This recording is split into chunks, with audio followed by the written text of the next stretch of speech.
Have you ever drowned in your thoughts before? Not in some kind of daydream, but more in a waking nightmare? Everything around you seems to buzz with a sinister energy. Sometimes it makes you feel like a sad little alien that just landed on a hostile planet, and you can hardly wrap your head around the idea that other sad little aliens are walking around on the same planet as you, trying to be human, just like you. Sometimes it makes you feel like you're surrounded by an insanity very different from your own, like everyone's out to get you. Like 4 versions of the same person have kidnapped your wife and are trying to make you commit utter atrocities to get her back. Sometimes. Devil Came Through Here is a 3-game series released by Harvester Games, an indie studio based in Poland. The 3 installments were released over 7 years: The Cat Lady in 2012, Downfall in 2016, and Lorelei in 2019. Each of these games have a huge thematic emphasis on misery, mental illness, and, most importantly, healing. You might remember The Cat Lady from a few years ago on, say, YouTube. It definitely garnered the most attention, especially considering its somewhat shocking subject matter for gaming at the time. Though it was definitely the most popular, each of the following games received their own good share of good reception. But today, we aren't talking about any of those. Because before those games, there was a humble 2009 point-and-click adventure game, Downfall. The original Downfall, like all the games in the Devil Came Through Here series, is not a game that will make your heart pound the whole time, it'll never make you scream, probably, and will never jump scare you. It's one of those games that slowly works its way into your brain and just emotionally wears you down in the best way possible. So yes, the original Downfall was released a hell of a long time ago, and a minor hell of a long time before the remake. The Cat Lady, however, is really considered to be the proper beginning to the trilogy. As is implied of a series, these games are all interconnected, but they also follow self-contained plots that can be enjoyed independently of the other games. So how am I going about this video series? Well, they're each going to be organized into 5 to 6 sections, each tackling different aspects of the games. That 6th section is probably where I'm going to be discussing how these games are connected. This first one's not going to have that section, obviously, but the Cat Lady video is going to have a section about how it's connected to what we know of the original Downfall. Downfall video is going to be connected to those first 2, etc. I mean, there's only going to be one video after that, but etc. But I think each of these games should be enjoyed spoiler-free, so I will be containing a separate spoiler section in the summary part of these videos, where you can just, skip to my thoughts on the game, see if you want to play it, and if you don't, I guess you can go back and rewatch it. Yeah, that being said, I guess it's time to get into the nitty-gritty of the Devil Came Through Here series. Part 1. Summary. The original Downfall can actually be launched from the Downfall remake on Steam. It's definitely the most to-the-point game of the series, and it opens on a short little cutscene.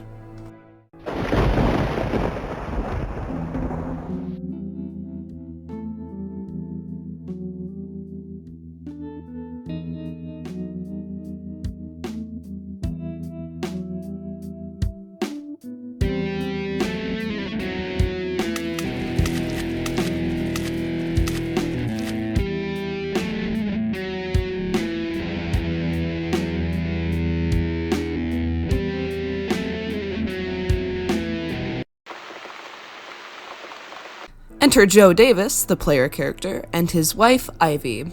The 2 are parked outside the Quiet Haven Hotel, and Ivy appears to be raving on about nonsense. Creepy nonsense. It's raining blood, Joe. How beautiful. Joe brings her inside the hotel with the intent of spending the night and calling a doctor in the morning. Upon entering the lobby, the couple witnesses a young woman in a wedding dress carrying about cigarettes. After she pisses off to her room, the receptionist, for some reason, tells you a story about how 10 years ago, in this very town, A man killed 5 people with an axe. I'm sure that won't come into play during your stay at this hotel. Did I mention that this game is also The Shining? The two then book the last available room in the hotel and go upstairs for a good night's sleep. By the time they do, however, Ivy has stopped her crazed ramblings and has replaced them with resentment towards Joe, leading to a breakup. The two fall asleep shortly thereafter, and Joe wakes up only to find that Ivy is missing. After heading down to the dining room, in which every patron is both dead and masked, you find the receptionist. She tells you that Ivy has made friends with a girl named Sophie, a girl who she implies is dangerous. She also gives you a letter from Ivy, in which we learn that Ivy has a history of anorexia. When you go back up to your room, you see a trail of blood leading from your room to room 102. 102, however, is locked. So what do? Well, naturally you kill the cat named Lucifer who runs around the hotel, and then you cut open his stomach to retrieve the room key.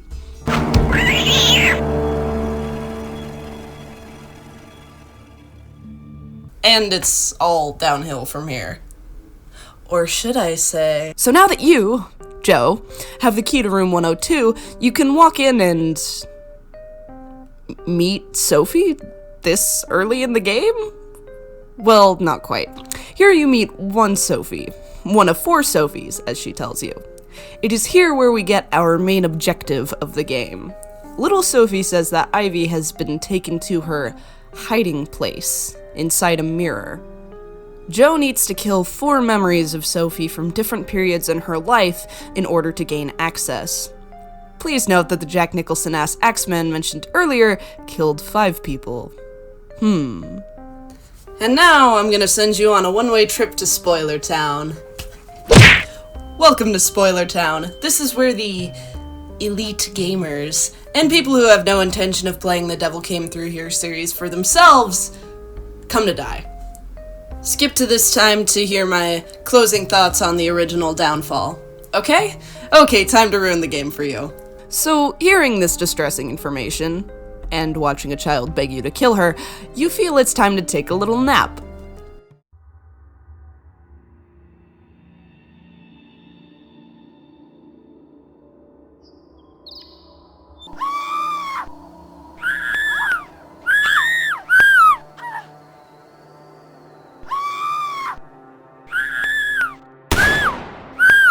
Boy howdy, that was a fucking mistake, wasn't it? The next character you meet after futzing about for a bit is Dr. Z. Dr. Z is a psychiatrist, and also surgeon, that the receptionist referred Joe to so that he could see about Ivy's condition. You ask him, like a completely normal, well-adjusted person, how to kill someone with minimal pain. He answers with lethal injection, and offers to hook you up with some of the stuff, so long as you help him with a little experiment. So you plunge down into the cellar to retrieve something that the doctor needs, a brain. Specifically, as it so happens, the brain of the Devonshire Axeman, who is just lying outstretched on this table. Turns out Dr. Z is basically Frankenstein and is trying to create life. Dr. Z, psychiatrist, surgeon, mad scientist. And I guess he made you go downstairs and bring him the brain because he's, I don't know, a lazy little bitch. Dr. Z, psychiatrist, surgeon, mad scientist, lazy little bitch. Once you've got that taken care of, you need to make the first major choice in the game. There are 4 of these, this one being the least consequential. You need to decide whether to inject Sophie with the red chemical or the blue chemical. If you give her the red chemical, she will die a peaceful, arguably euphoric death. And if you give her the blue chemical... The story ends. You wake up in your bed and believe whatever you want to believe. Just kidding. This happens.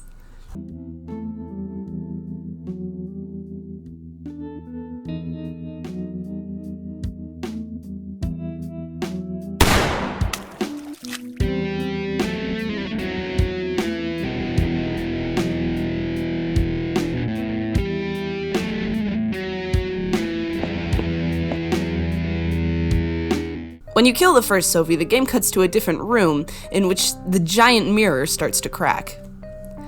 After that first killing, you find a note telling you to visit some kind of studio in town. While on the way there, you stumble upon this office, where this zombie-looking ass comes out of a locker and grabs you.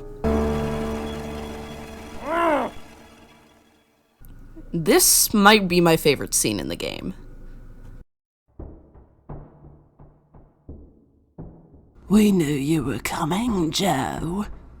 The maggots told us. Maggots see all. They can look into the world of the living and the world of the dead. Ask your questions and maybe we will answer them. But hurry up. She's coming. She is the queen of the maggots. The Queen of Maggots? A dark queen. She feeds on human flesh. But she prefers fresh meat, like yourself, Joe. But we want to help you, Joe. We are good corpses. We're the good Beatles. There is a gun in your coffin. She will be here any minute now. Pick up the gun, Joe. Can you hear the shovel hitting the wood? It's her! Just fucking kill her. You now have to choose whether to shoot at whatever is above you, and... well, here's what happens if you don't. You wake up in another hotel room as Agnes, the girl from the lobby.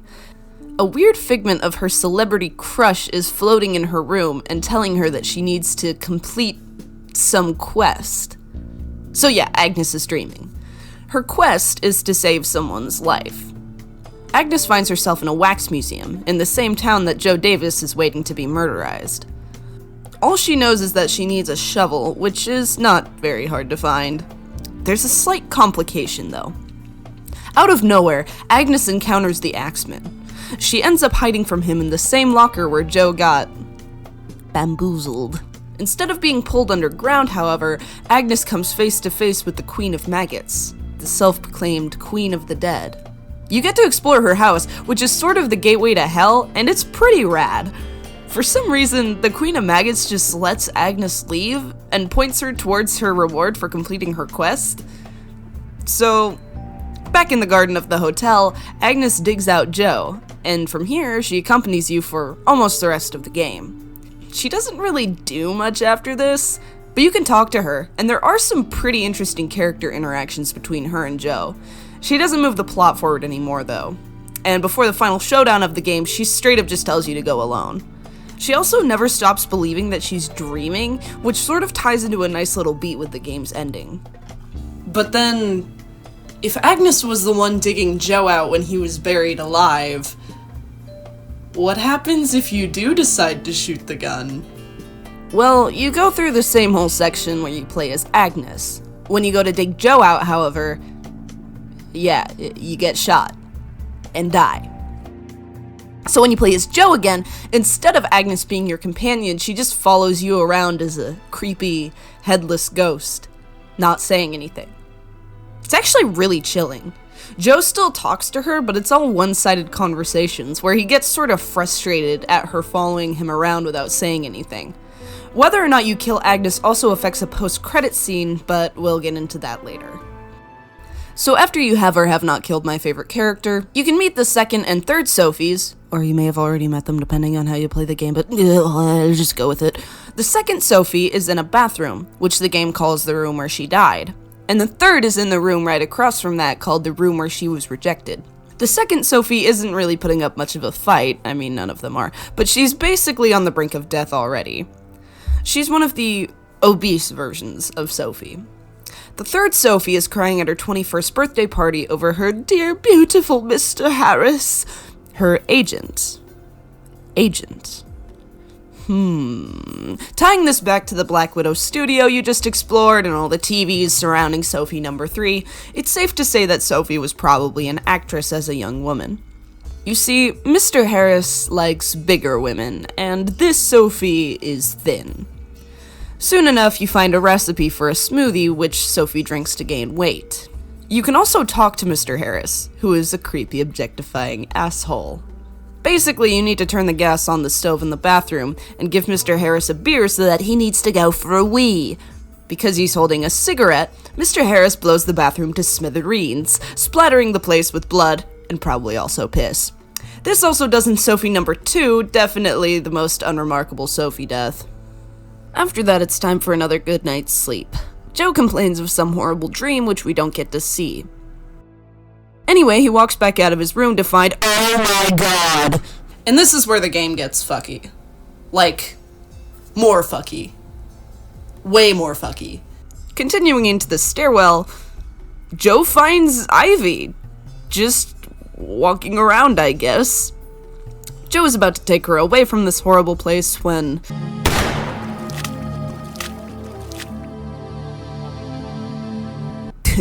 well, that sucks. Fortunately, it was all a dream. So it's on to Sophie number 3, I suppose. Joe finds her in a black and white room, comforting half of what was her dear Mr. Harris. Joe kills her by feeding her a poisoned smoothie, which somehow just straight up turns her into a skeleton. After all that, Joe has a flashback.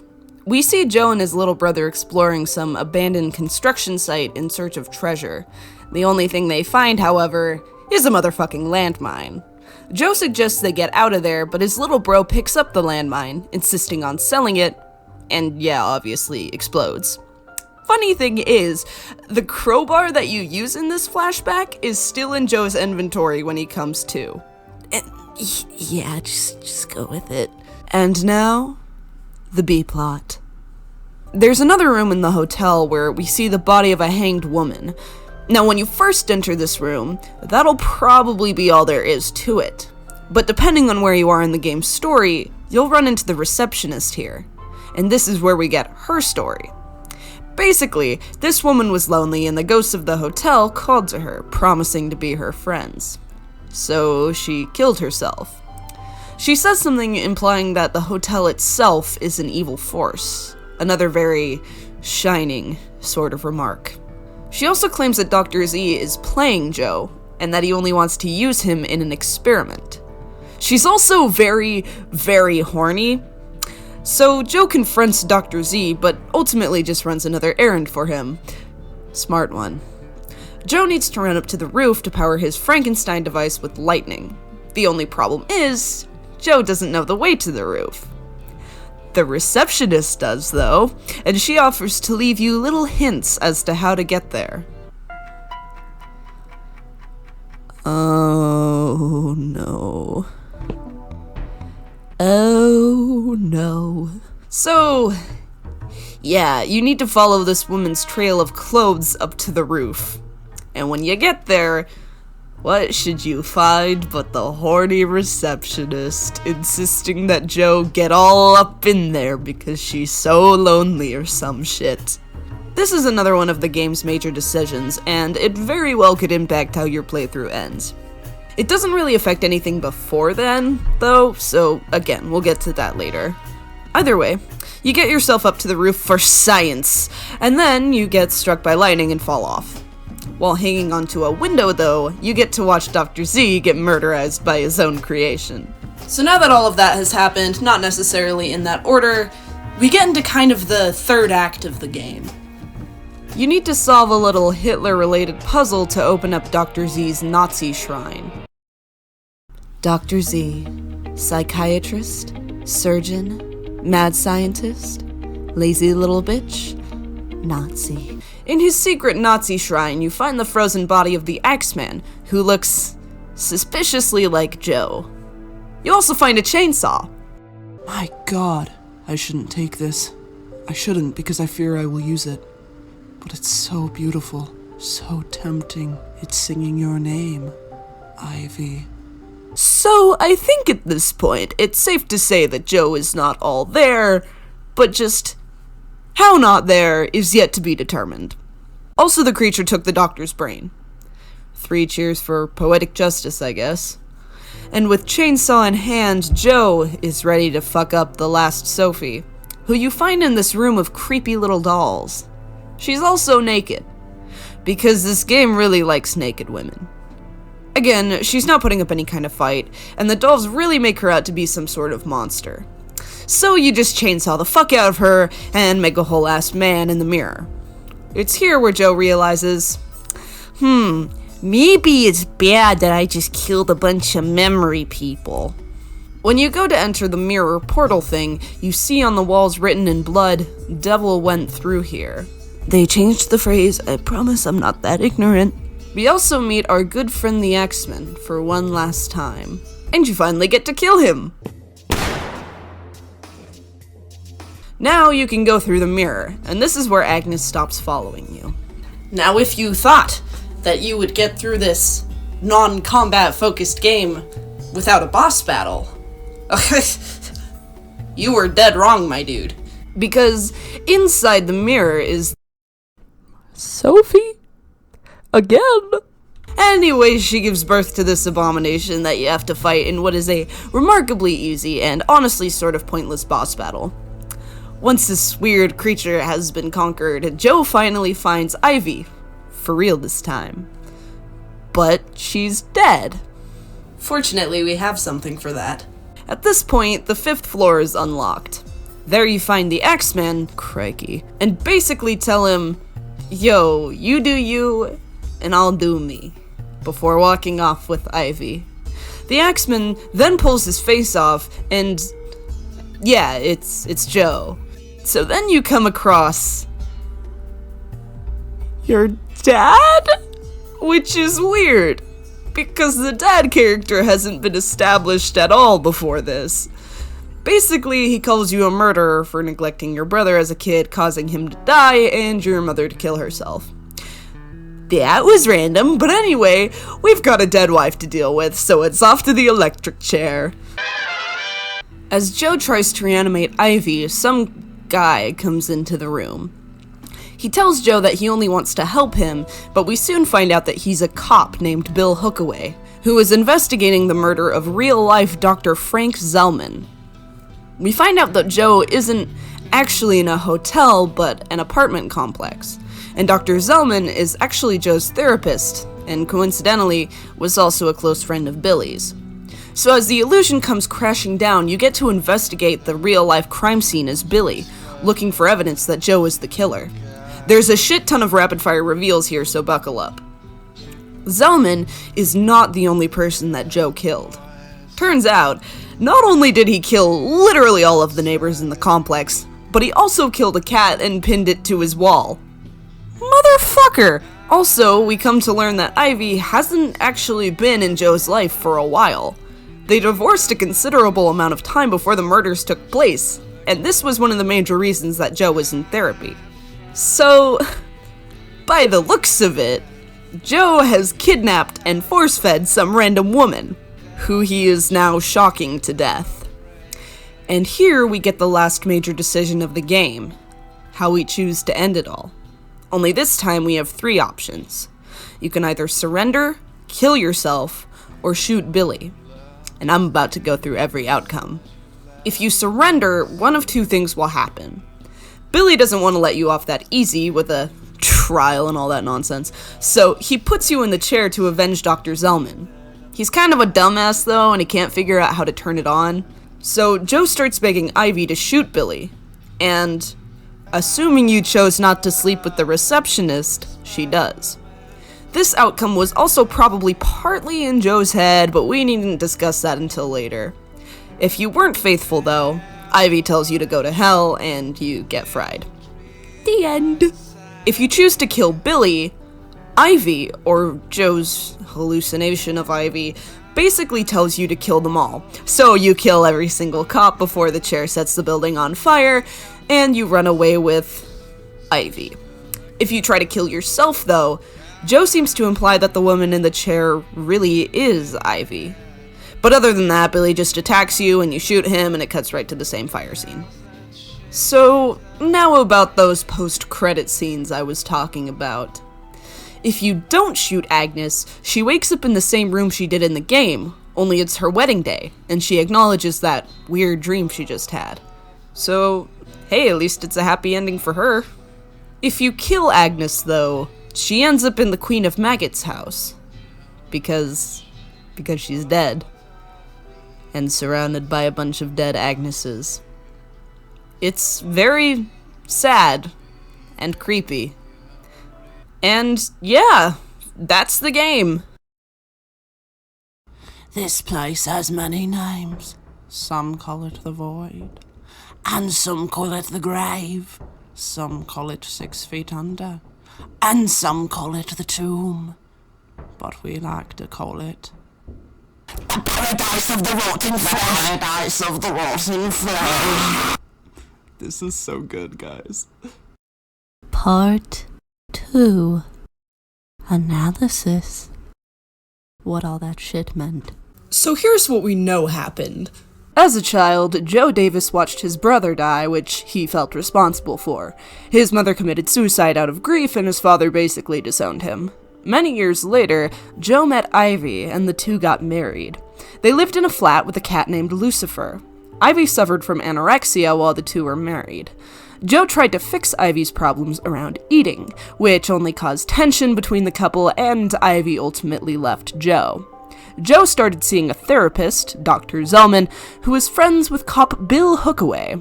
As Joe's mental state deteriorated, he stopped attending his sessions. He began suffering from severe psychosis, and eventually Dr. Zellman took the liberty of visiting Joe at his home. It was then that Joe murdered Zellman and just about everyone else in the complex, including some random cat. While Joe was falling deeper and deeper into his delusions, he kidnapped a woman, who he force-fed in the complex's basement for months, convinced that she was Ivy. After killing everyone, Joe strapped the woman into an electric chair, frying her until the cops showed up at the complex. Also, there was a girl named Agnes who was engaged. It's really unsettling thinking back on the game and knowing what was really happening while you were trapped in a delusion. It's kinda like waking up only to realize you were sleepwalking again, and now the TV's somehow on the lawn and all of your Ritz crackers are gone. For example, there's this flashback early on in the game where Joe remembers drowning Ivy's cat in the bath to put him out of his misery after he swallowed a bunch of needles. Joe's subconscious kind of manifests his guilt over this in the form of the hotel cat, also named Lucifer. And while imagining that he was cutting open the cat's stomach to retrieve a room key, he was actually cutting open some random innocent cat for no reason. I also think, personally, that all those dead guests in the dining room were actually the neighbors that Joe killed in the real world. Or perhaps just foreshadowing. I think that's the idea, anyway. Killing all of the Sophies likely correlated with real-life murders, too. Speaking of Sophies, what the fuck is up with Sophie? Well, I really doubt that Sophie was intended to be a real person in this universe. She's more like a parallel to Ivy, really. Or rather, she's sort of a corrupted version of Ivy, a version that fell victim to Joe, not just physically, but emotionally. See, Joe is also Mr. Harris. Kind of. I'll explain. You see, Sophie used to be thin, both as a girl and as a young woman. And then she met Mr. Harris. Ivy suffered from anorexia and married Joe. You see where I'm going with this. Mr. Harris was not as attracted to Sophie since he liked bigger women, and Joe wanted Ivy to eat. In reality, Joe trying to save Ivy resulted in her leaving him. But in the delusion, Ivy starts to eat, and so does Sophie. Sophie eats a lot because she hates herself. She hates herself because Mr. Harris doesn't love her. Sophie is kind of this extreme alternate version of Ivy who, in some crevasse of Joe's mind, ate obsessively to earn back his love, overtaken by the illness of Sophie. That's not what really happened, though. So this is where we get a bit of a glance into Joe's psyche. Our boy Joe has a savior complex. While married to Ivy, he was determined to save her, just as he sees himself as the hero going to save his damsel in the delusion. It's hard to say the right thing to an eating disordered person, though, and Ivy doesn't take kindly to Joe's attempts. Joe couldn't really handle that fact, though, so to cope, he invented this world where he could save Ivy, in which there also lived a strange version of Ivy who desperately wanted Joe's love and thereby gained weight rapidly. This checks out with the whole bit about Joe force-feeding some woman until she was obese and then electrifying her to save her life. Okay, but any typical husband wouldn't go this far, right? Even if said husband did have a savior complex. So why would Joe do all of this? Well, we could just say psychosis or something like that, but the game seems to imply that it runs much deeper. Joe has lived most of his life believing that he is a killer. You know, even back when he wasn't. It started with his brother's death and his mother's suicide, then his drowning of Ivy's cat, and finally, perhaps the breaking point, his inability to cure Ivy of her eating disorder. Something that I found interesting is that when the receptionist first hands you your key, she tells you to keep it down because the girl in the next room to yours, Sophie, does not want to be disturbed. But of course, you and Ivy get into a fight. And I guess you could say it awakens Sophie, setting Joe into a murderous frenzy. Oh, and on another note, there's definitely a brief commentary on the entertainment industry. As mentioned earlier, Mr. Harris is Sophie's agent, and at her 21st birthday party, she is surrounded by screens. Also, that Black Widow studio you explored for a moment, it definitely ties back to Sophie. So I think it's safe to say that she was an actress of some kind. Body image and the entertainment industry certainly have dangerous ties. It's not a very developed commentary in this game, but still. Also, just as a quick aside, it's worth noting that in the post-credit scene of a run in which you kill Agnes, the Queen of Maggots gives us a very interesting bonus piece to the puzzle. So we know how Agnes died. We shot her. So why then does the Queen of Maggots reference Agnes dying in her sleep because her lit cigarette started a fire? Now, I'm sure you're thinking what I'm thinking. A building on fire in which Agnes died. Part 3. Review. Downfall is a pretty neat little game. It certainly is a portrayal of mental illness and grief. It really sheds light on something that not many people talk about, though. Savior complexes in the context of eating disorders. So I guess now it's time to get heavy. Mental illness puts a strain on relationships, eating disorders especially. Anorexia is a particularly difficult one to hide from your partner. It doesn't take long to notice that someone isn't eating. And when you see that behavior, you want to stop it right away, but it's very difficult to go about that in a manner that's actually helpful. Eating disorders are stubborn, and a sufferer isn't going to get better unless they honest to God want to.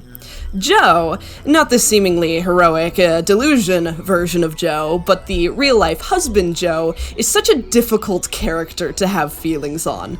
Because in a sense, his heart is in the right place. He wants to see Ivy get better. But there's also a selfishness to this goal. He wants to be the one to save her, he wants to prove to himself that he isn't a killer or a bad person, and he wants to prove to Ivy that he's a caring husband. I kind of wish we could have looked a bit deeper into Ivy's psychology. As an eating disordered character, it's kind of disappointing that she's more of a plot device than anything, just something to be reached. But then again, this sort of reflects the way that Joe overlooked her psychology. And since he's our player character, yeah, there's not a whole lot of time outside of Joe being cuckoo bonkers man for Ivy to be better explored. Also, I recognize that there's a remake in which many of these aspects probably have been improved. The twist also lends itself well to a video game, because we are literally playing along with the delusion. As far as gameplay is concerned, it's pretty standard point-and-click adventure game stuff, complete with a healthy dose of moon logic. Oh, the key to the room is stuck in the room door. Obviously, that means I need to slip this menu from the very beginning of the game under this crack in the door, and then I need to take my key and then put it in there and push out the other key, and then I will slowly pull this menu out. I mean, how silly of me for not realizing. The boss fight was dumb though, and I feel like it was just a haphazard way of creating tension before the climax. Fortunately, it's the only instance of shitty random combat. One thing I really do enjoy, though, is the major choice component. It's a staple of the series, and this old-ass game is an early example of choices matter indie games. Now, the choice of whether you give young Sophie the red chemical or the blue chemical is actually pretty inconsequential, and it really is just blind guessing. But I guess it served a purpose in introducing the choices matter aspect of the game without there being super high stakes. Now, the presentation of this game is very interesting for me. The sprites look a little weird, but it's an old indie game. You can tell a lot of work went into it aesthetically, though. The style is actually very different from the rest of the series, and one of the unique things about it is that the whole game kind of looks like you're walking through drawings. I mean, you are, but you know. It's very cool to look at and contributes to the dreaminess, or I guess nightmarishness, of the whole thing. One of the more accidentally comical aspects of this game, though, is its, creative use of sound effects. The soundtrack is very fitting, though, and pretty impressive, I must say. All in all, it's just very nostalgic to play through, and its story is definitely interesting, and it leaves a lot to be pieced together. It's very resolved, though, so it won't leave you completely in the dark by the time it ends. Part 4. Eggs. So I've decided to add an eggs section to each of these videos where I do just a lightning round of some of the cool Easter eggs that are hidden in these games. And trust me, there's a lot. They probably won't require much explanation though, so now that we've pretty much gone through the whole plot and discussed exactly what all that shit meant, let's indulge in these eggs. Egg number 1, 4 horsewomen. Ivy sees the 4 versions of Sophie in the lobby. Ivy's dialogue in the beginning of the game is actually super interesting once you start a second playthrough. It's a nice little bit of foreshadowing, but yeah, you don't necessarily miss that much if you skip through it. Some of it really is just edgy nonsense as far as I can tell. But Ivy also says that she's had dreams about Sophie, so that's cool. Egg number 2, art or something. There's a lot of paintings that you can examine throughout the game. Most of the time, if you do so, Joe will say something like, "I'm not gonna commit art theft!" Shut the fuck up, Joe. You literally just murdered an entire apartment complex worth of people. Get your priorities straight. But sometimes it'll give you the title. What is the old man waiting for? Do they have any significance? Probably not. I don't think so. But they're cool nonetheless. Egg number 3, a skunk in a blender. Ivy talks about her world turning black and white in the lobby. Little Sophie's room is literally black and white, save for the red blood. And the receptionist echoes this when she talks about her own world turning black and white and red, too. To me, this is very much evocative of how a mentally ill person would view the world. Especially with depression, which very often accompanies eating disorders, everything seems to have this emotionally gray smudge over it. At least in my experience. Things literally look more colorful to me when I'm actually in a decent mental state. Now, that's just how I interpreted it, but I doubt it's far off from what was intended. Egg number 4, there's room for one more. Most of the characters in the Quiet Haven Hotel say something about the ghosts in the walls. Ivy does, Joe does, the receptionist does, even fucking Dr. Z. Or should I say, not Z. does. This really gives the impression of the hotel being an evil entity. I mean, the receptionist pretty much said that outright, but now that we know it's not actually a hotel, but an apartment complex, does this mean that the complex is an evil entity? Maybe something to get into later in the series. Egg number 5, grass! The first time Joe sleeps, he talks about how he visits this field in his dreams. I don't have anything to say about that now, but just keep it in mind. Egg number 6. Oh no, there's only one bed. But reverse of that. So in this hotel, this creation of Joe's psyche, the only available room has 2 beds. So it's kind of like Joe recognizes his divorce with Ivy on a very subconscious level, but is also very, very deep in denial. Egg number 7.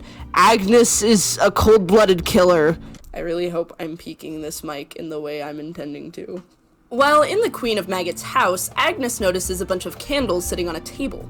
The Queen of Maggots tells her not to blow any of them out because each candle represents a human life. Now, one would think that Agnes would just take her word for it and not kill anybody. She asks, though, if she can blow out just one candle because there's this one guy, a real bastard. As far as I can tell, we never get to know who this guy is. The only person we've seen wrong Agnes is the X-Men, and, well, he's dead. And the Queen of Maggots already knows about him, so it would be strange for Agnes to bring him up in this way. So is it just a one-off thing we never get to know about? Or maybe it's established in the remake? I guess we'll see. Egg number 8. Gusty. So you remember that little intro cutscene where all Joe says is the storm is coming? Well, something that I found really cool is that this whole storm thing kind of bookends the game. Assuming you don't kill Agnes, anyway. See, if you get the post-credit scene where Agnes wakes up on her wedding day, the very last thing she says is, "Sun always comes out when the storm is over." Not much of a deeper meaning necessarily, but it's a nice touch. This concludes the eggs. And the Queen of Magnets! Part 5. Lingering questions. So this is the part where I'm gonna try and answer some questions that have been puzzling me throughout my playthrough of these games and my analysis of it. I think in later videos, I'll be tacking on a little extra bit to this section where I answer some of these questions and maybe talk a little bit about how these games connect. Okay, so first question. What is the purpose of Agnes? There's sort of this implication that she's of importance, but we never actually see why. But put that one in your pocket. It could very well be answered when we get to the remake. Second question. Does Joe shock Ivy at the end? Or is it really just some random lady? We may get some insight into this later in the series, maybe, but as of right now, it seems very ambiguous. I mean, obviously, Ivy no longer lives with Joe, but who knows? Maybe he kidnapped her or some shit. I mean, he did say to Dr. Zellman that Ivy was still living with him in his therapy session, so...